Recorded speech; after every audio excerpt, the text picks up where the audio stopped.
हरे कृष्णा राधे राधे आपण मानक समस्त स्वागत।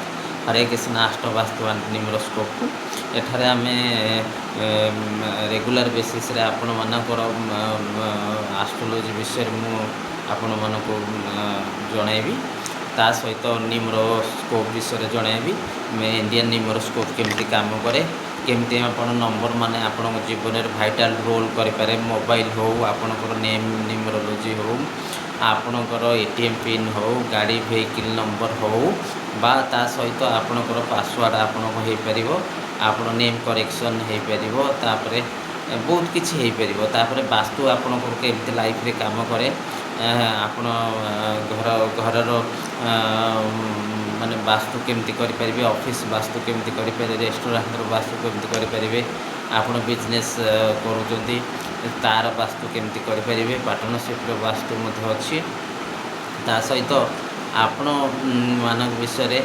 एस्ट्रोलॉजी लाइफ रे हमर 70 to 80% काम करे दैट इज ट्रू ऑल्सो आमे माने जानिबा जे हमर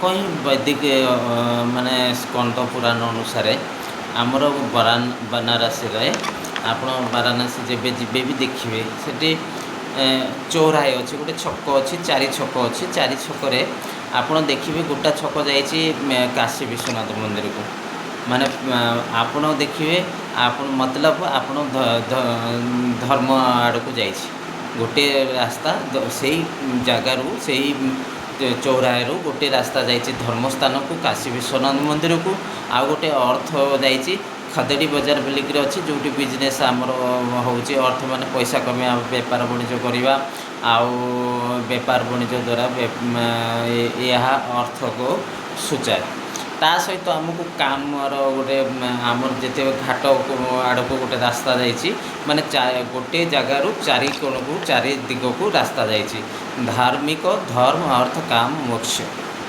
से 4टा दिगर नाम हूँ धर्म अर्थ काम मोक्ष धर्म अर्थ काम मोक्ष धर्म काम जदि आम करवा धार्मिक काशी विश्वनाथ मंदिर को ताकू सी मतलब इंडिकेट करुचे धर्म लाइफ रे आमको करिया पड़िबो ता सहित अर्थ आड़ जाउची माने आम अर्थ केमती कमेबा जीवन में केमती करिया बेपार वाणिज्य बिजनेस ये सब अर्थ गोटे खदेड़ी बाजार को रास्ता जाउची से गोटे जगार ता सहित आम काम माने आम घाट आड़ गोटे रास्ता जाउची जीवन रस केमती हम इच्छा पूर्ति केमती करवा ये सब को आमको आनंद जीवन में केमती पाइबा ये सब इच्छा पूर्ति की सूचौची गोटे दिग माने जाइए रास्ता आ गोटे रास्ता जाइए आप मणिकर्णिका घाट को देखिए मोक्ष कहीं अनादि कालू माने स्कंद पुराण ये काशी खंडरे भी वर्णित होती तेणुक राशि चक्र आमर सेमती काम करे आमर 12 राशि रे 9टा हूँ ग्रह 9टा ग्रह मध्य 5 ग्रह माने ग्रह मान को 2-2टा राशि मिली ता सहित राहुकेतु को कौन जेहेतु छाया ग्रह से कौन राशि दि जाए आ सूर्य चंद्र को गोटे गोटे राशि जाइए सिंह राशि आउ चंद्र को आम दिखाई कर्कट राशि एवं जानले धर्म अर्थ काम मोक्ष से अनुसार आम राशि मान को विभक्त करमिति विभक्त कर आमर रही 12टा राशि 12टा राशि कौन हम ना प्रथम दिग आम कहले धर्म अर्थ काम मोक्ष से अनुसार करा धर्म धार्मिक राशि को गुड़िक हेले 1, 5, 9 1, 5, 9 माने मेष आपणकर सिंह आउ धनु राशि एमाने हेले धार्मिक राशि आमानक धर्म कर्म करवा उचित धर्म पक्षर चलवा दरकार धर्म जिते करेंगे से आपण लाइफ रे फेवर पाइबे आपण आग को बढ़े धार्मिक गुण धार्मिक अनुष्ठान धार्मिक प्रतिष्ठान आप तीरे मत ए माने कुंठाबद्ध नक जिते धार्मिक काम गुड़िक कर रहा अर्थर राशि माने कौन आर्थ एलिमेंट दरकार तार माने आर्थ एलिमेंट माने धर्मक राशि गुड़िक हूँ अग्नि तत्व भी आम कहीपर धार्मिक राशि अग्नि तत्व राशि कहीपर फायर एलिमेंट भी कहीपर ता सहित आम देखा अर्थ एलिमेंट को पृथ्वी तत्व कहीपर पैसा राशि कहीपर से गुड़ी हेले कौन 2, 4, 6 2, 4, 6 माने कौन वृष राशि 2 6 10 ସରି କେଉଁଗୁଡ଼ିକ 2 6 10 ନା ଆମର 2 ହେଉଛି ଆମର ବୃଷ ରାଶି, 6 ନମ୍ବର ହେଉଛି କନ୍ୟା ରାଶି, 10 ନମ୍ବର ରାଶି ହେଉଛି ମକର ରାଶି। ସେମିତି କାମ ଧର୍ମ ଗଲା, ଧର୍ମ ଅର୍ଥ କାମ ଆଉ ମୋକ୍ଷ। କାମରେ କ'ଣ ଆସିବ? କାମ ମାନେ ଏୟାର ଏଲିମେଣ୍ଟ, ବାୟୁତତ୍ତ୍ୱ ରାଶି ଗୁଡ଼ିକ ଯେଉଁଗୁଡ଼ିକ ରହିଲେ, ବାୟୁତତ୍ତ୍ୱ ରାଶିରେ କ'ଣ ରହିଲେ ଆମେ ସେମିତି ରହିଲେ କ'ଣ ନା 3 7 11 3 7 11 3 ମିଥୁନ ରାଶି, ତୁଳା ରାଶି ଆଉ କ'ଣ ରହିଲେ କୁମ୍ଭ ରାଶି। ଏମାନେ ଇଚ୍ଛାପୂର୍ତ୍ତି ରାଶି, ଯାହା ଇଚ୍ଛା କରିବେ ସେ ପ୍ରାପ୍ତ କରିପାରିବେ। ତେଣୁକରି ସେମାନଙ୍କୁ ଇଚ୍ଛାପୂର୍ତ୍ତିର ରାଶି ଗୁଡ଼ିକ କୁହାଯାଉଛି। ଇଚ୍ଛାପୂର୍ତ୍ତିରେ ମଧ୍ୟ ଭଗବାନଙ୍କ ଦୟାରୁ ସେମାନଙ୍କୁ ଇଚ୍ଛାପୂର୍ତ୍ତି ରାଶିରେ ମଧ୍ୟ ଜନ୍ମ ମିଳିଛି। ତା ସହିତ ଆମର ରହିଲା ବ୍ରାହ୍ମଣ ରାଶି, ମୋକ୍ଷ ରାଶି କ'ଣ ରହିବ ନା ଆମର 4 8 12 4 8 12 କର୍କଟ ରାଶି, ଆଉ ଗୋଟେ ରହିଲା ବୃଶ୍ଚିକ ରାଶି, ଆଉ 12 ନମ୍ବର ରାଶି କ'ଣ ଆମର ରହୁଛି ମୀନ ରାଶି। ବୁଝିବା ମୋକ୍ଷ ମାନେ ଆମର ମଣିକର୍ଣ୍ଣିକା ଘାଟକୁ ପୁରା ପଡ଼ିଛି, ସେଠାରେ ଦେଖିବେ ଶବ ସତ୍କାର ସହିତ ଅନ୍ତିମ ସମୟର ଯେଉଁଟା ଦୃଶ୍ୟ ସେ ମୋକ୍ଷ ତରଫକୁ ପ୍ରାପ୍ତି କରିବା ପାଇଁ। ତେଣୁକରି ଆମର ପୁରାଣ ଶାସ୍ତ୍ରରେ ମଧ୍ୟ ବର୍ଣ୍ଣିତ ଅଛି। ଆପଣ ସ୍କନ୍ଦ ପୁରାଣ ଦେଖିପାରିବେ, କାଶୀ ଖଣ୍ଡରେ ମଧ୍ୟ ଦେଖିପାରିବେ। ତା ସହିତ ଆମେ ଏବେ ଯିବା ଆମର ଆଷ୍ଟ୍ରୋଲୋଜିର, ଆମର ବୈଦିକ ପୁରାଣର ଆମର ଆଷ୍ଟ୍ରୋଲୋଜି କେମିତି ଆସିଛି। ଭାରତ ବର୍ଷର ଆଷ୍ଟ୍ରୋଲୋଜି ଆମ ଆଦିମ କାଳରୁ ଅଛି। ମାନେ ଆଷ୍ଟ୍ରୋଲୋଜି ଆମ ପାଇଁ ବନା ହେଇଥିଲା, ରାଜା ମହାରାଜା ଦେବତାମାନଙ୍କୁ ବନା ହେଇଥିଲା। ସେମାନେ କେମିତି ମୁକ୍ତି ପାଇବେ, ସେମାନେ ଆଗକୁ କେମିତି ପ୍ରୟାସ କରିବେ, ଆଗକୁ କେମିତି ବଢ଼ିବେ, ସେମାନଙ୍କର ପାୱାର କେମିତି ପାଇବେ, ସେମାନଙ୍କର ରାଜସିଂହାସନ କେମିତି ପାଇବେ, ସେମାନେ ରାଜା ମହାରାଜ କରୁଥିଲା। ଆମର ଗରିବ ଲୋକମାନଙ୍କୁ ମଧ୍ୟବିତ୍ତ ଶ୍ରେଣୀ ବର୍ଗକୁ ଧୀରେ ଧୀରେ ଧୀରେ ଧୀରେ ସିଭିଲାଇଜେସନ୍ ଗ୍ରୋଥ୍ ହେଲା। ଆଦିମ ମାନେ ଦେଖିବେ ଆପଣ ପୁରାଣ ଇଏ ସବୁ ଜାଗାରେ ମୋକ୍ଷ ପାଇବା ପାଇଁ କେମିତି କ'ଣ କରିବାକୁ ପଡ଼ିବ। ଦେଖିବେ ବହୁତ ମୁନି ଋଷିମାନେ ଆପଣମାନେ ଦେଖିବେ ତଥାସ୍ତୁ କହି ଦେଉଥିଲେ, ଆଶୀର୍ବାଦ ଦେଉଥିଲେ, ଆପଣମାନଙ୍କୁ ଅଭିଶାପ ଦେଉଥିଲେ। ତା'ର ମୁକ୍ତି ପାଇବା ପାଇଁ କେମିତି କ'ଣ, ତା'ର କିଛି ତ ଗୋଟେ ଆମର ପଥ ଅବଲମ୍ବନ କରିବା, କିଛି ତ କିଛି କାର୍ଯ୍ୟ କରିବା, କିଛି ତ ଦେବତାମାନଙ୍କୁ ସନ୍ତୁଷ୍ଟି କରିବା, କିଛି ତାନ୍ତ୍ରିକ ଉପାୟ କରିବା, ମନ୍ତ୍ରତନ୍ତ୍ର ଜପ କରିବା, ସେଠାରୁ ମୁକ୍ତି ମିଳିବ। ତେଣୁକରି ଆଷ୍ଟ୍ରୋଲୋଜି ଦେବତାମାନ ପାଇଁ କରାହେଇଥିଲା, ଆଉ ରାଜା ମହାରାଜା ପାଇଁ କରିଥିଲେ। ସେମାନେ ଚାହୁଁନଥିଲେ ରାଜା ମହାରାଜା ଦେବତାମାନେ ଛୋଟ ଲୋକମାନେ ସାଧାରଣ ଲୋକମାନଙ୍କ ପାଖକୁ ପହଞ୍ଚୁ। ମାନେ ସାଧାରଣ ଲୋକ ସମସ୍ତଙ୍କୁ ଆମର ଜାତି ବର୍ଣ୍ଣର ବ୍ୟବସ୍ଥା କରାହେଇଥିଲା। କ'ଣ ବ୍ରାହ୍ମଣ, କ୍ଷତ୍ରିୟ, ବୈଶ୍ୟ, ଶୂଦ୍ର ସେମାନଙ୍କ ନିତ୍ୟ ନିତ୍ୟର କାମ ନିଜ ନିଜ ବ୍ୟବସ୍ଥା ଅନୁସାରେ ନିଜ ନିଜ ମାନେ ଜାତି ଅନୁସାରେ କାମ କରୁଥିଲେ। ସେହି ଅନୁସାରେ ସେମାନଙ୍କର ଜରୁରତ ପଡ଼ୁନଥିଲା ମାନେ ଗ୍ରହ ନକ୍ଷତ୍ର କେମିତି ଚାଲିଛି, କ'ଣ ଆମର ବର୍ଣ୍ଣ ଆମେ କେମିତି କ'ଣ କରିବା ଆହୁରି ଉନ୍ନତ କରିବା। କାରଣ ସବୁ ପ୍ରକାର ସିଷ୍ଟମେଟିକ୍ ୱେରେ ଚାଲୁଥିଲା ରାଜା ମହାରାଜାଙ୍କ ସମୟରେ, ଦେବତାମାନଙ୍କର ସମୟରେ। ତେଣୁକରି ସେସବୁର ଆବଶ୍ୟକତା ପଡ଼ୁନଥିଲା। କିନ୍ତୁ ଆମର ଆଷ୍ଟ୍ରୋଲୋଜି ଆମର ଶିବଜୀଙ୍କ ପାଖରୁ ଆଷ୍ଟ୍ରୋଲୋଜି ଶିବଜୀଙ୍କ ମୁଖରୁ ଆସିଛି ଗଣେଶଜୀଙ୍କ ପାଖକୁ, ଗଣେଶଜୀଙ୍କ ପାଖକୁ ପରାଶର ମୁନିଙ୍କ ପାଖରୁ ଆସିଛି, ପରାଶର ମୁନିଙ୍କ ପାଖରୁ ସ୍ପ୍ରେଡ଼ ଧୀରେ ଧୀରେ ଧୀରେ ଧୀରେ ଧୀରେ ହେଇଛି। କିନ୍ତୁ ମୁଗଲମାନେ ଆମକୁ ଯେଉଁ ଯେତେବେଳେ ଆସିଲେ ଇଂରେଜମାନେ, ମୁଗଲମାନେ ଆମରଙ୍କର ସଂସ୍କୃତିକି ଧ୍ୱଂସ କଲେ। ଆମର ବହୁତ ପୌରାଣିକ ବହି ଗୁଡ଼ିକ ଆମର ଯେମିତି ଆପଣ ଦେଖିଥିବେ ସବୁ ନଷ୍ଟ ଫଷ୍ଟ କଲେ, କିଛି କିଛି ନେଇଗଲେ। ତେଣୁକରି ଯେଉଁ ବାଟ ଦେଇ ଆଫଗାନିସ୍ତାନ ଗଲା, କିଛି ଚାଇନା ଗଲା, କିଛି ମିଡ଼ିଲ ଇଷ୍ଟ ଗଲା, କିଛି ମାନେ ଇରାନ, ଇରାକ, ସାଉଦି ଆରେବିଆ ଗଲା। ସେମାନେ କିଛି କିଛି ଅଳ୍ପ ବହୁତ ଫଲୋ କରିକିରି ସେମାନେ ସବୁ ସିଷ୍ଟମ୍ ଜାଣିଲେ, ଅଳ୍ପ ବହୁତ କଲେ। ତାପରେ ୟୁରୋପକୁ ଗଲା, ୟୁରୋପ ମାନେ ବେଶୀ କଲଚର। ଆଗକୁ ଆପଣ ଭାବୁଥିବେ ଆଷ୍ଟ୍ରୋଲୋଜି ମାନେ ଦୁନିଆ ଯାକର କ'ଣ ସବୁଠାରୁ ଅଧିକ ହିଁ ଫରେନର ମାନେ ଆଷ୍ଟ୍ରୋଲୋଜି କରନ୍ତି। ଆପଣ ଜୀବନରେ ଯଦି ଚାହିଁବେ ଧନୀ ହେବା ପାଇଁ କ'ଣ ଦରକାର? ଧନୀ ହେବା ପାଇଁ ବହୁତ ପ୍ରଚୁର ଧନ ସମ୍ପଦ ଆସିବା ପାଇଁ କ'ଣ ହୁଏ? ଦେବତାମାନେ କାହାକୁ ପୂଜା କରୁଥିଲେ? ଆପଣମାନେ ନିଜେ ଚିନ୍ତା କରନ୍ତୁ। ଦେବତାମାନେ କାହାକୁ ଆଗେ ମାନେ ଦେବତା ହେଉ, କୌଣସି ଦାନବ ହେଉ, ରାକ୍ଷସ ହେଉ, ଯେଉଁମାନେ ଅତ୍ୟଧିକ ପ୍ରବଳ ଧନ ସମ୍ପନ୍ନରେ ପରିପୂର୍ଣ୍ଣ ଥିଲେ, ମାନେ ରାବଣ ହେଉଠୁ ଆପଣ ଚିନ୍ତା କରନ୍ତୁ। ସେମାନଙ୍କର ପୂଜିବା କାରଣ ସେମାନେ ସଦାବେଳେ ମନେ ରଖିବେ ଆପଣ ଯେଉଁ ଗ୍ରହ ଆପଣଙ୍କର ଦେବତା ଆପଣଙ୍କର ଇଚ୍ଛା ହିଁ ପୂର୍ତ୍ତି କରିବ, ସେ ହେଉଛନ୍ତି ଆପଣଙ୍କର କ'ଣ ବ୍ରହ୍ମଦେବ।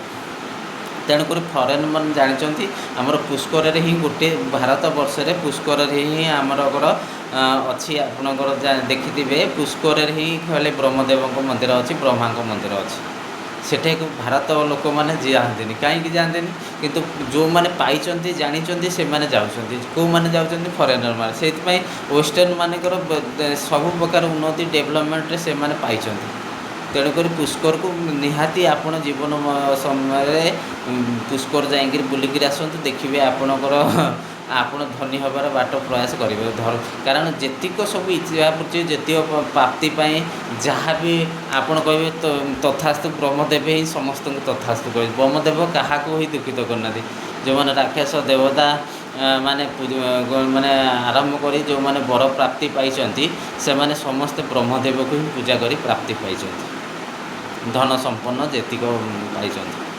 ତେଣୁକରି ୱାନ୍ସ ଆପଣ ଥରେ ହିଁ ଜୀବନ କାଳ ଭିତରେ ପୁଷ୍କର ଯାଆନ୍ତୁ, ସେଠି ଦେଖିବେ। ଆପଣ ଯାଇକି ଦର୍ଶନ କରନ୍ତୁ, ଦେଖିବେ ଆପଣଙ୍କର ମାନେ ଧନ ପ୍ରାପ୍ତି ଯୋଗ, ଧନ ପ୍ରାପ୍ତି ହେବାର ମଧ୍ୟ ବହୁତ କିଛି ସହାୟକ ହେବ। ସେ ତେଣୁ ଫରେନ୍ ମାନେ ଯାଉଛି ଭାରତବର୍ଷ, ଆମେ ଭାରତୀୟ ମାନେ ସନାତନ ମାନେ ଆମ ନିଜ ସଂସ୍କୃତିକି ବି ମଧ୍ୟ ଭୁଲିଗଲେଣି। ତାହେଲେ ଆମେ ଏବେ ବିଚାର କରିବା। ଆମର ଚାଲିଲା ଡିସ୍କସନ୍ କରୁଥିଲେ ଯେ ଆପଣମାନଙ୍କୁ ଜଣେଇଲି ଯେ ଧର୍ମ, ଅର୍ଥ, କାମ, ମୋକ୍ଷ ଏଇ 4 ପ୍ରକାର ଅଛି। ଆଉ ଗୋଟିଏ କଥା ହେଉଛି ଆମର ରାଶି ଚକ୍ରରେ ଆମର 12ଟା ରାଶି ଅଛି। 12 ରାଶିରେ 9ଟା ଗ୍ରହ ଅଛନ୍ତି। 9ଟା ଗ୍ରହରେ 5ଟା ଗ୍ରହକୁ ଆମକୁ 2-2ଟା ରାଶି ମିଳିଛି। ରାହୁ କେତୁକୁ କୌଣସି ମିଳିନି। ସୂର୍ଯ୍ୟ ଚନ୍ଦ୍ରକୁ ଯେହେତୁ ସୂର୍ଯ୍ୟଙ୍କୁ ଗୋଟେ ମିଳିଛି, ଚନ୍ଦ୍ରକୁ ଗୋଟେ ମିଳିଛି। ସୂର୍ଯ୍ୟଙ୍କୁ ମିଳିଛି ସିଂହ ରାଶି, ଚନ୍ଦ୍ରକୁ ମିଳିଛି କର୍କଟ ରାଶି, ବୁଧକୁ ମିଳିଛି ମିଥୁନ ରାଶି, ଆଉ କ'ଣ ଆମର କନ୍ୟା ରାଶି। ଶୁକ୍ରକୁ ମିଳିଛି ବୃଷ ରାଶି, ତୁଳା ରାଶି। ଆଉ 10 ନମ୍ବର 11 ନମ୍ବର ରାଶି ଆମର କ'ଣ ହେଉଛି ମକର ଆଉ କୁମ୍ଭ ରାଶି ଶନିଦେବଙ୍କୁ ମିଳିଛି। ଆଉ ଗୁରୁଙ୍କୁ ମିଳିଲା କ'ଣ ନା ଆମର 2ଟା ରାଶି, ଧନୁ ରାଶି ଆଉ ମୀନ ରାଶି। ଆଉ ଆପଣ ମଙ୍ଗଳକୁ ମିଳିଛି 2ଟା ମଧ୍ୟ ରାଶି, ଗୋଟେ ହେଉଛି ମେଷ ରାଶି ଆଉ କ'ଣ ବୃଶ୍ଚିକ ରାଶି। ରାହୁ କେତୁ ଛାୟା ଗ୍ରହ, ତେଣୁକରି ତାକୁ କୌଣସି ରାଶି ଆଲୋକ ନାହିଁ। ଏବେ ଆମେ ଜାଣିବା ଯେ ଦେଖନ୍ତୁ ଧର୍ମଶାସ୍ତ୍ର ପୁରାଣ ଅନୁସାରେ ଆମର 4ଟି ଯୁଗ। 4ଟି ଯୁଗ ମଧ୍ୟରୁ 3ଟି ଯୁଗକୁ ଆମେ ଯେହେତୁ ଦେବତାମାନଙ୍କ ଦ୍ୱାରା ପରିଚାଳିତ ହେଉଥିଲା, ତେଣୁକରି ଦେବତାମାନଙ୍କୁ ଯିଏ ପୂଜା କରୁଥିଲେ ସେମାନେ ମାନେ ସବୁ କାମ ତାଙ୍କ ମନସ୍କାମନା ପୂର୍ଣ୍ଣ ହେଉଥିଲା। ତେଣୁକରି ଭଗବାନ ବିଷ୍ଣୁ 3 ଯୁଗ ଦେବତାମାନଙ୍କୁ ଦେଲେ। ତମେମାନଙ୍କୁ ଯିଏ ପୂଜା କରିବ ତମମାନଙ୍କ ଅଧୀନରେ ଏ ସାରା ବିଶ୍ୱ ବ୍ରହ୍ମାଣ୍ଡ ପୃଥିବୀ ସବୁ ରହେ। ତେଣୁକରି ଦେବତାମାନଙ୍କୁ ଦିଆହେଇଥିଲା ରାଜ କରିବା ପାଇଁ। ଦେବତାମାନେ ରାଜ କରୁଥିଲେ 3ଟାଙ୍କ ଯୁଗ। କିନ୍ତୁ କଳି ଯୁଗକୁ ଭଗବାନ କହିଲେ ଦାନବ ରାଜ ହେଉଛନ୍ତି ରାହୁକୁ ଦିଆହେଇଛି। ତେଣୁକରି ଆଜିକା ଡେଟ୍ରେ ଆପଣ ଦେଖିବେ ସମସ୍ତେ ଲେଟ୍ରେ ପାର୍ଟି କରୁଛନ୍ତି, ଲେଟ୍ରେ ଆପଣଙ୍କର ବାର୍ଥଡେ ସେଲିବ୍ରେସନ୍ ହେଉଛି, ଲେଟ୍ ନାଇଟ୍ରେ ସପିଂ ହେଉଛି, ଲେଟ୍ ନାଇଟ୍ରେ ନାଇଟ୍ରେ ଆପଣ ଦେଖିବେ ସବୁ ଚମକିଲା ଯେତିକ ରୋଡ଼ ଘାଟ। ଆଗରୁ ଲୋକମାନଙ୍କର କ'ଣ ହେଉଥିଲା, ଦିନମାନଙ୍କରେ ସବୁ କାର୍ଯ୍ୟ ଚାଲୁଥିଲା, ସନ୍ଧ୍ୟା ସମୟରେ ସବୁ କାର୍ଯ୍ୟ ବନ୍ଦ ଥିଲା। କିନ୍ତୁ ଏବେ କ'ଣ ହେଇଯାଇଛି, ସନ୍ଧ୍ୟା ପରଠୁ ଲୋକ ଆଉ 24 ଆୱାର୍ସ ନାଇଟ୍ ମଧ୍ୟ କାମ ଲୋକ ଚାଲିଛି। ଗ୍ୟାମ୍ବେଲ୍ ହେଉ ଆପଣଙ୍କର ଆପଣ ଦେଖିବେ ବଡ଼ ବଡ଼ ମେଟ୍ରୋପଲିଟାନ୍ ସିଟିମାନଙ୍କର ଟୋଟାଲ୍ 24 ଆୱାର୍ସ ନାଇଟ୍ରେ ଲାଇଫ୍ ଇଜ୍ ଭେରି ମାନେ ଆପଣ ଦେଖିବେ ନାଇଟ୍ ଲାଇଫ୍ଟା ତାର ଚାର୍ମ ଅଲଗା। ଲୋକମାନେ କେମିତି ଯାଉଛନ୍ତି, ପାର୍ଟି ଯାଉଛନ୍ତି, କ୍ଲବ୍ ଯାଉଛନ୍ତି, ସେଲିବ୍ରେସନ୍ କରୁଛନ୍ତି, ଡ୍ୟାନ୍ସ କରୁଛନ୍ତି, ସପିଂ କରୁଛନ୍ତି, ମୁଭି ଦେଖୁଛନ୍ତି, ଚକାଚକ ଗାଡ଼ି ଚକାଚକ। ତେଣୁକରି ଏ କଳିଯୁଗଟି ଟୋଟାଲ୍ ହିଁ ଦାନବମାନଙ୍କର ରାଜା ହେଉଛନ୍ତି ରାହୁକୁ ଦିଆହେଇଛି। ରାହୁକୁ ଅଧୀନ ସେଥିପାଇଁ ମୋବାଇଲଠୁ ଆରମ୍ଭ କରି ଆପଣ ଟେକ୍ନୋଲୋଜିଠୁ ଆରମ୍ଭ କରି ଆପଣ ଲ୍ୟାପଟପ୍ ଆପଣ ଦେଖିବେ ବିନା ରାହୁଙ୍କ ଦ୍ୱାରା ଏ କାର୍ଯ୍ୟ କିଛି ହେଇପାରୁଛି। କାରଣ ରାହୁର ପ୍ରଭାବଟା ଅଧିକ। ତେଣୁକୁ ରାହୁ ଦ୍ୱାରା ଗଭର୍ଣ୍ଣ ହେଉଥିବାରୁ ଏ କଳିଯୁଗଟା ରାହୁଙ୍କୁ ଦିଆହେଇଛି। ଭଗବାନ ବିଷ୍ଣୁ କହିଲେ 3 ଯୁଗ ଦେବତାମାନଙ୍କର, ଗୋଟିଏ ଯୁଗ କଳିଯୁଗ ହେଉଛି ରାହୁ ମହାରାଜ ଦାନବ ରାଜ ରାହୁଙ୍କର ଅଧୀନରେ ରହିବ। ତେଣୁକରି କଳିଯୁଗରେ ଦେଖିବେ ଯେଉଁ ଓଲଟା କାମ କରୁଥିବ ସେ ସଡ଼ନ୍ ଉଠେଇବା, ହାଇରାଇଜ୍ ହେବ, ସତ୍ୟପଥର ଚାଲିଥିବ ସେମାନଙ୍କୁ ଧୋକା ମିଳୁଥିବ, ସତ୍ୟପଥର କିଛି ଅବନୀତି ଅଧିକ, ଉନ୍ନତି କମ୍। ସେସବୁ କଥା ଆପଣ ଧ୍ୟାନ ଟିକେ ରଖିବା ଦରକାର। ତେଣୁକରି ଆପଣମାନେ ମନେ ରଖନ୍ତୁ ସୂର୍ଯ୍ୟ, ମଙ୍ଗଳ ଆଉ ଗୁରୁ ଆଉ କ'ଣ चंद्र ये हूँ देवता ग्रह। आमर 9टा ग्रह मु आपको कहली 12 राशि 9 ग्रह 5टा राशि 5टा ग्रह को 2-2टा राशि मिली आउ सूर्य चंद्र को गोटे गोटे आउ राहु केतु कौन राशि मिलना। एबे आमे चिंता करिबा देवता ग्रह को माने देवता ग्रह दुई भाग में विभक्त कराई 9टा राशि की गोटे हूँ पाटरे रहिले देवता ग्रह सूर्य चंद्र मंगल आ गुरु। दानव ग्रह रहिले राहु केतु शनि और शुक्र। किंतु बुध को न्यूट्राल करा जायछि। बुध को कहीं न्यूट्राल कराई बुध देवता मानक सहित भी जाइपारे बुध दानव ग्रह सहित जाइपारे कहीं जाए माने बुध को न्यूट्राल कराई तेणुक बुधर इम्पोर्टान्सटा बहुत लाइफ तेणुक सबुतक जेतिक राशि चक्र में जेतिक लोक मानकर असुविधा सुविधा असुविधा बढ़ुଛି तेणुक बहुत गुड़े लोक अच्छा बहुत गुड़े ज्योतिष अच्छा आपको देखिए सदाबले रेकमेंडेड करते आप भरा भावते माने आपन को पाना एमराल्ड को करते सेटा कॉमन बाय डिफॉल्ट मैक्सिमम लोक बाय डिफॉल्ट पाना पिंधिया दरकार कारण बुधंकर सपोर्ट न मिलले किसी आपन हो पारे बुध माने अचानक धन खिंचार कारण होती भी बुध तेणुक राशि चक्र में 6 नंबर घर को बहुत इम्पोर्टेंट आप भावते 6 नंबर घर को समस्ते ज्योतिष शास्त्र कहते रोगरण शत्रु रोगरण शत्रु पर ऋण आप कौ हिसाब से पैसा कमेबे भी सेठी कहुई आपणकर 2 नंबर घर हूँ संचित धन को बुझाए कि 6 नंबर घर तो आप रोगर आपणकर रेंट्रे पैसा पाँच आपण क्या धार उधार करज देते सुदिया लगे आपणकर इंटरेस्ट पैसा कमाऊँ कौट पाए से घर कार्य से रोगरण शत्रु मैक्सिमम लोक मानकर धारणा थाए से घर बोधे इनकम कारण बुध हूँ माने अचानक धन खिंचार कारण बुधदेव तेणुक बुधदेवर बुधदेव न्यूट्राल से आइदर जापरे माने दानव मान सहित देवता मान लोक मानकर धारणा थाए मोर यहाँ राहु खराब चलला आमर घर आपड़ ए बुझा दरकार आपणकर जदि आपणकर गोटे गोटे राशि रे गोटे ग्रह हूँ माने आपणकर स्वामी अच्छा धर कौन माने मु सिंह राशि कथा कहूँ सिंह राशि रे कौन हूँ ना सूर्यदेव हूँ से स्वामी किंतु आपण मन रखिए सूर्य माने सिंह राशि रे कौन ग्रह उच्चरे नुहति कौन ग्रह नीचे नुहति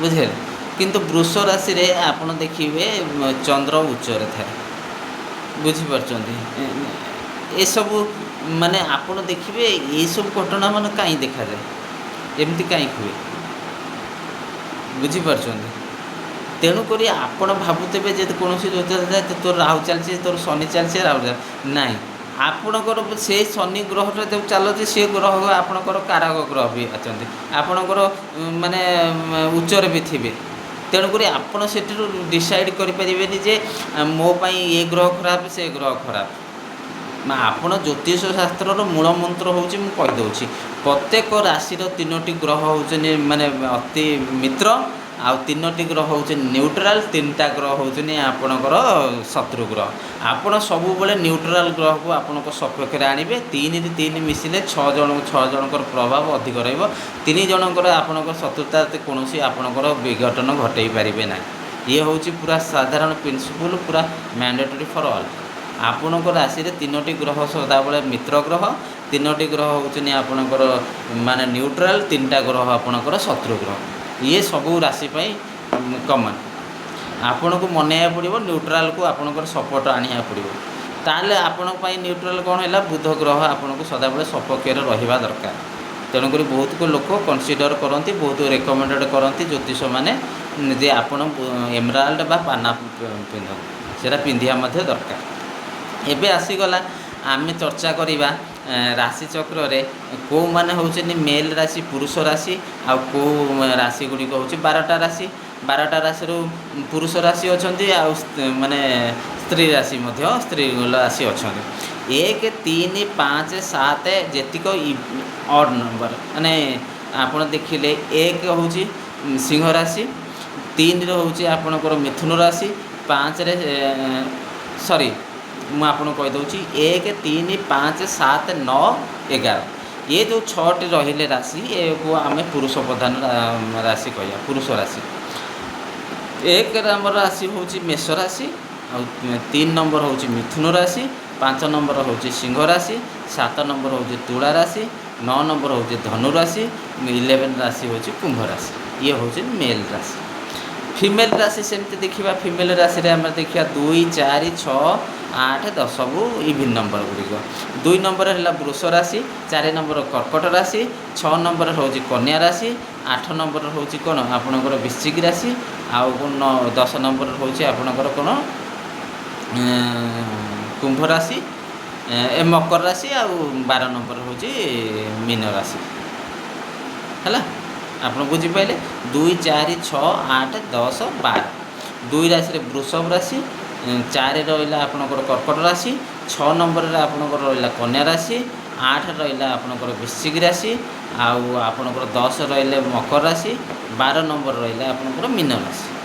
जदि एथिरे मेल राशि आम मेल प्रधान कहले आमकर 1, 3, 5, 7, 9 एठे जदि कौन पुरुष अच्छे स्वभावटा मेल तरफ रही भी से राशि में कौन स्त्रीलिंग रोचे स्वभाव मेल कैटेगोरी माने पुरुष भाया स्वभाव रहा खेलिया कूदा नाचिया बुलवा ये सब करा ये स्वभावटा जहाँ भी हेल्ले रे गुणटे रे मेल प्रधान। जमी फिमेल कौन पुरुष जन्म होती यदि वृषभ राशि कौन पुरुष जन्म होती तार स्वभावटा माने स्त्रीलिंग भाया आसोसिएटेड फ्रेंडली ये सब ये सब माने गुण मान परिलक्षित हम जेहेतु से फीमेल प्रधान राशि कैटेगोरी आसू। एबे आमे चलने जदि आम माने आमर लाइफ रे आम देखा पंचतत्व सब जिनस पृथ्वी जहाँ भी देखुच सबकि आम पंचतत्व गढ़ा जा। पंचतत्व माने कौन रही माने मुझे कहली धर्म को आम धर्म अर्थ काम मोक्ष। धर्म माने अग्नि तत्व को बुझाऊँगी, आपणकर अर्थ माने पृथ्वी तत्व को बुझाऊँगी, आपणकर कौन काम मन वायु तत्व को बुझाऊँगी, आपणकर मोक्ष हूँ जल तत्व को बुझाऊँगी। बुझीगला ताले आमर आकाश तत्व भी अच्छी 5टा तत्व अग्नि तत्व पृथ्वी तत्व आ कौन रहा वायु तत्व जल तत्व आकाश तत्व। किंतु सेमती नुह आमर सबु जिनस आकाश तत्वर अच्छी बिना आकाश तत्वर किसी हो पार समान भाग में आकाश तत्व सबुठे अच्छी।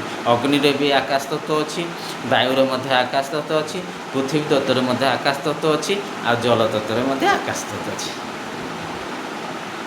ये सब जिनस ये पूरा आमर जिते आमर देवता माने हेले मुनि ऋषि माने करे आकाश तत्व को समान समान भाव में सब तत्व रहा तेणुक पेन हो पेनसिल हो लैपटॉप हो दुनिया गछटी हो वृक्षटी हो जहाँ हो आप देखो संसार गोटे लोक चलीगला आम जाणी दौर कौन हो अग्नि आसूँ वायु अच्छी पृथ्वी जाऊँगी किसी तत्व आकाश को जाऊँगी तत्व तेणु आकाश तत्व सबुठे कमन सबुठे कमन तेणुक आकाश तत्व बिना किसी रही पार तेणुक आम जाना ताले अग्नि तत्व क्या करा मंगल को आम अग्नि तत्व देखा मंगलटा को आम अग्नि तत्व देखा आमर शुक्रटा को आम जल तत्व देखा बुध को आम पृथ्वी तत्व देखा आउ गुरु महाराज को आम आकाश तत्व देखा हो गला। शुक्र शनि महाराज को आम कौन देखा वायु तत्व देखा आउ कौन रहा सूर्य होचनी आमर होचनी आत्मा आउ चंद्र होचनी मन की कारक। ये सब जिनस आमको जिते जाना पड़ो आस्ट्रोलोजी बहुत जिनस अच्छी आपड़ जदि चाहते पूरा जीवन में बहुत धनी हाँपाई कौन करेंगे किए धनी हो पार केमी हो पार आमर ज्योतिष शास्त्र आमर 12टा घर पृथ्वी की आम 12टा घर भाव में विभक्त कराई प्रति भाव को 30-30 डिग्री 360 डिग्रीटा पृथ्वी की कराई किंतु आम देखा 1, 2, 3, 4 नंबर घर होचनी कर्कट राशि 4 नंबर घर हो माने मून होचनी तांकर स्वामी कर्कट राशि किंतु गुरुदेव गुरु महाराज होचनी उच्च मु आपन कही गुरु महाराज आपणकर दृष्टि अच्छी गुरु महाराज चतुर्थ घर रहिले दशम घर को देखती दशम घर कार मकर राशि कौन प्रोफेशन देखा जाए आउ गुरु फैमिली लाइफ देखा जाए ଆପଣ ଜୀବନରେ ଦୁଇଟା ଜିନିଷ ଧନୀ ହେବା ପାଇଁ ହେଲେ ପ୍ରଫେସନାଲ୍ ଲାଇଫ୍ ବାଛିବାକୁ ପଡ଼ିବ।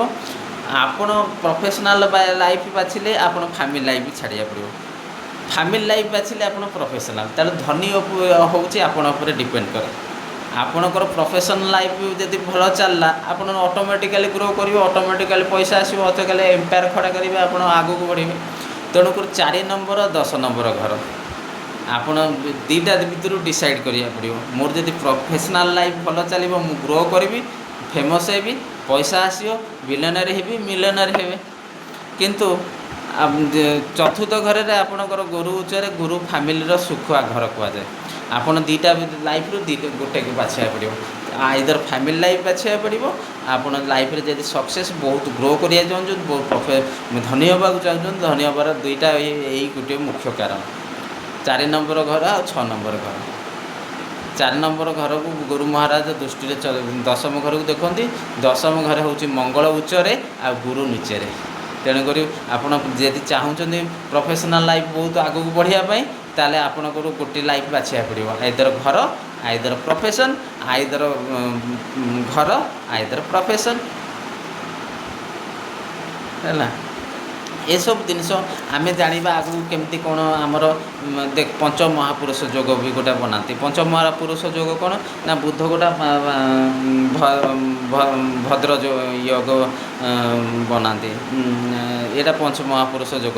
5 ଜଣ ମାନେ ବୁଦ୍ଧ, ଶୁକ୍ର, ଶନି ଆଉ ଗୁରୁ, ହେଲା, ଆଉ ଶୁକ୍ର, ମଙ୍ଗଳ। ବୁଦ୍ଧ, ଗୁରୁ, ଶୁକ୍ର, ମଙ୍ଗଳ, ଶନିଦେବ ପଞ୍ଚ ମହାପୁରୁଷ ଜଣାନ୍ତି। ସୂର୍ଯ୍ୟଦେବ କୌଣସି ମହାପୁରୁଷ ଯୋଗ ବନାନ୍ତିନି, ନା ଚନ୍ଦ୍ରନ କୌଣସି ମହାପୁରୁଷ ଯୋଗ ବନାନ୍ତିନି। ଆମେ ବୁଦ୍ଧ କ'ଣ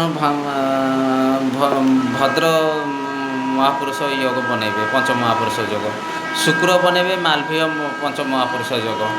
ତାପରେ ଆପଣ ଅଛନ୍ତି ମଙ୍ଗଳ ଅଛନ୍ତି ରୁଚକ ଯୋଗ ବନେଇବେ, ରୁଚକ ପଞ୍ଚ ମହାପୁରୁଷ ଯୋଗ। ତାପରେ ଗୁରୁ ମହାରାଜ ଆପଣଙ୍କର ହଂସ ପଞ୍ଚ ମହାପୁରୁଷ ଯୋଗ ବନେଇବେ। ଶନି ମହାରାଜ ଆପଣଙ୍କର ଶେଷ ପଞ୍ଚ ମହାପୁରୁଷ ଯୋଗ ମଧ୍ୟ ବନାନ୍ତି। ତେଣୁକରି ଏଇ ବିଷୟରେ ଆପଣ ବହୁତ କିଛି ଆଗକୁ ଜାଣିବେ, କେମିତି କ'ଣ ଆମର ରାଶି ଚକ୍ର କାମ କରୁଛି, ଆମର ଆଷ୍ଟ୍ରୋଲୋଜି କେତେ ମହାନ। ଆମେ ତା ଦ୍ୱାରା ଆମର ମୋ ଗୁରୁଦେବ, ମୁଁ ଯାହା ମାନେ ଗୁରୁଦେବ ଯିଏ ଅଛନ୍ତି ସେ ଦୁନିଆରେ ସବୁଠାରୁ ବଡ଼ ଆଷ୍ଟ୍ରୋଲୋଜି। ସିଏ ମାନେ ଗୁରୁ ମହାରାଜ କୋଠୁ ମୁଁ ଯାହା ଶିଖିଛି ଆପଣମାନଙ୍କୁ ସମସ୍ତଙ୍କୁ ସବୁ ପ୍ରକାର ଜ୍ଞାନ ଦେବି, ଆପଣମାନେ ଇଏ କରିବେ। ଏବେକାର ପରିଶାନୀ କ'ଣ ହେଉଛି, ଗୋଟେ ଲୋକମାନେ କର୍ଜରେ କ'ଣ ପାଇଁ ରହନ୍ତି? କର୍ଜ ଆସେ ମଙ୍ଗଳ ଗ୍ରହ। କିଏ ଦିଏ ନା କର୍ଜ ଆପଣଙ୍କୁ ସଦାବେଳେ ମଙ୍ଗଳ ଗ୍ରହ ଦିଏ। ମଙ୍ଗଳ ଯଦି ଖରାପ ହେଇଗଲେ ଆପଣଙ୍କର କର୍ଜ, ଯଦି ମଙ୍ଗଳ ଯଦି ଅମଙ୍ଗଳ ହୋଇଯାଏ ସବୁକିଛି ବିଘ୍ନ, ଯେତେ କରେ ଡିଷ୍ଟର୍ବାନ୍ସ, ଯେତେ ଉଥଲ ପତାଲ ୟୁଦ୍ଧ, ଏସବୁ ମଙ୍ଗଳ ହେଉଛି ମାନେ ଅଗ୍ନି ତତ୍ତ୍ୱ। ଆପଣଙ୍କୁ ଫାଷ୍ଟରୁ କହିଛି ଗୋଳା ବାରୁଦ ମଙ୍ଗଳରେ ଦେଖାଯାଏ। ତେଣୁକରି ଏବେ ଯେଉଁ ଯୁଦ୍ଧ ଏସବୁ ଲାଗିଛି, ତେଣୁ ମଙ୍ଗଳ କୋଣ ଆପଣଙ୍କର ସାଉଥ୍ ଇଷ୍ଟ କୋଣ ଅଗ୍ନେୟ କୋଣରେ ଅଛି। ଯଦି ସେଇ କୋଣରେ ବାସ୍ତୁରେ ବି ଦୋଷ ଥାଏ, ସେଇ କୋଣରୁ ଆପଣଙ୍କର ଲୋନ୍ ଧାର କରଜ ଆପଣ ମଙ୍ଗଳବାର ନେଇଥିବେ ନା ଶନିବାର ନେଇଥିବେ, ଧାର ଉଦ୍ଧାର କରଜ ମଙ୍ଗଳ ପାଇଁ। ତା ପାଇଁ ମୁଁ ଉପାୟ ଗୋଟେ ବି ଆଜି କହିଦେଉଛି, ଆଗକୁ ଆଉ ଗୋଟେ ଉପାୟ କହିବି। ମଙ୍ଗଳ ଦୋଷ ପାଇଁ ମଙ୍ଗଳର ଗୋଟେ କ୍ୟାଣ୍ଡେଲ୍ ଆସେ, ମଙ୍ଗଳ ଗ୍ରହର କ୍ୟାଣ୍ଡେଲ୍ ଗୋଟେ ଆସେ, ପୁରା ରେଡ଼୍ କଲର୍ର କ୍ୟାଣ୍ଡେଲ୍ ଆସେ। ସେ ଟିକେ ଅଧିକ ପଇସା ପଡ଼ିବ। ମଙ୍ଗଳ କ୍ୟାଣ୍ଡେଲ୍ ଆପଣ ସାଉଥ୍ ଇଷ୍ଟ ଦିଶାରେ ଆପଣ ସେଠି ଲଗାଇ ପାରିବେ, ବା ସେଠି ଘିଅ ଆପଣ ଦେଶୀ ଘିଅ ଷ୍ଟୋର୍ କରି ମିଟିର ମାନେ ମାଟିର ପାତ୍ରରେ ରଖିକିରି ସେଇ ରାତିରେ ଆପଣ ଘଣ୍ଟେ ଅଧଘଣ୍ଟା ଜଳାନ୍ତୁ ସାଉଥ୍ ଇଷ୍ଟ କୋଣରେ। ଦେଖିବେ ଆପଣ କର୍ଜରୁ ମୁକ୍ତି ପାଇବେ।